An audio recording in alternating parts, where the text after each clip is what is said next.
muito comum a gente escutar no consultório dermatológico que envelhecer é ruim. Mas na verdade envelhecer é um processo natural e que na verdade a vida dá a oportunidade de a gente passar por diversas fases dela. O importante é entender que o corpo está mudando nessa fase e que existem cuidados específicos do nosso corpo em cada uma dessas fases.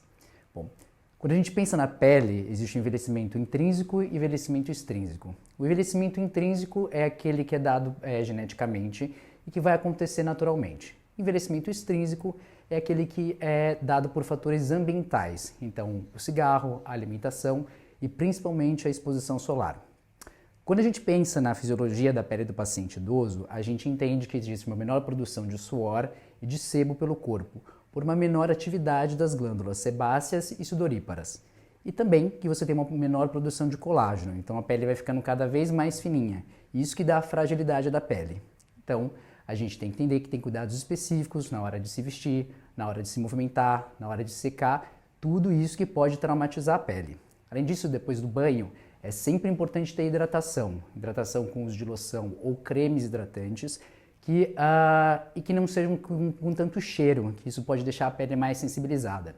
Falando sobre o banho, é importante também lembrar que os banhos devem ser mais curtos, com a água mais morna, que não seja tão quente, porque isso resseca mais a pele. O uso de buchas e o uso de qualquer tipo de coisa que friccione na pele também é contraindicado. Então, assim, sempre lembrar que esses cuidados vão ajudar a melhorar a qualidade da pele e evitar tipos de dermatites ou então muita coceira, que são secundários à pele muito seca e são a principal causa de prurido no idoso. Mas você já percebeu que isso acontece no corpo inteiro, mas a pele do braço, por exemplo, sempre tem mais machucado ou mais mancha que a pele da barriga? Isso acontece porque a pele do braço sempre esteve exposta ao sol e a pele da barriga não. Então a gente já vê qual é aí a ação do sol quando essa fotoexposição crônica acumulada ao longo da vida. Isso porque a radiação ultravioleta é o principal fator extrínseco para o envelhecimento, assim como também é o principal fator de risco para o desenvolvimento de câncer de pele. O câncer de pele é uma das principais queixas no consultório dermatológico do paciente idoso a partir dos 65 anos de idade. Tá? Ele pode aparecer como forma de uma bolinha que sangra, uma ferida que não cicatriza, ou então aquelas casquinhas vermelhas, que são muito comuns a gente encontrar no rosto e nos braços. Esses são os tipos de carcinoma, que são os principais tipos de câncer de pele no paciente, e ele é muito mais frequente no paciente idoso. O outro tipo, grande grupo de câncer de pele, é o melanoma. Esse aparece como uma pinta diferente, ou então uma mancha escura, que tem bordas irregulares, cores diferentes e que elas vão crescendo ao longo do tempo. Elas são mais relacionadas à queimadura solar, ou seja, aquele paciente que se expõe e se queima.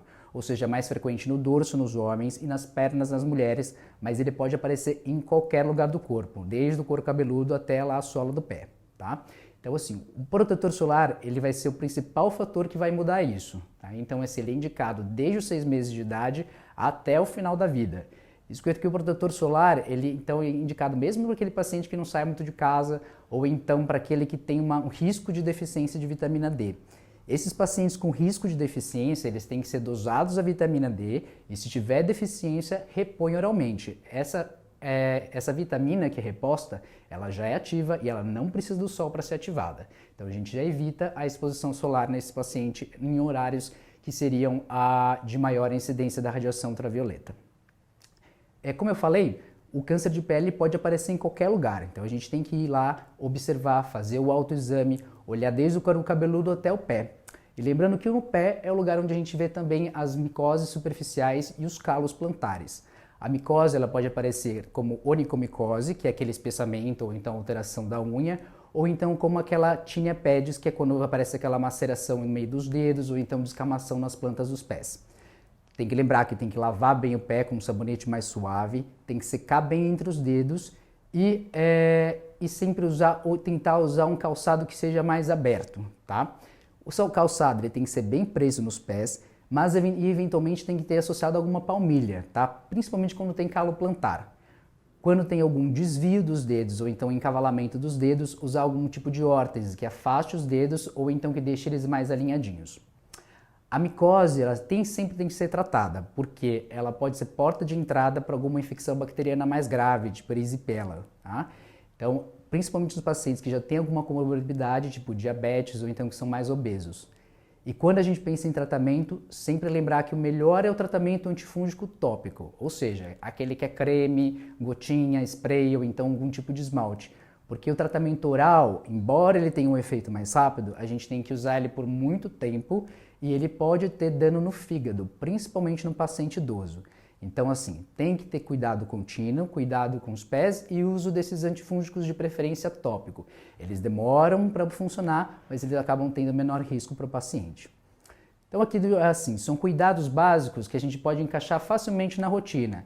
Então, vai tomar banho, depois do banho já é o momento em que você vai secar, tomar cuidado na hora de secar, já faz o autoexame, hidrata bem a pele, principalmente braços e pernas, que são os lugares mais ressecados.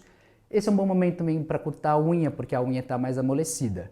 Seca bem o pé, se tiver algum antifúngico, já aplica no pé também.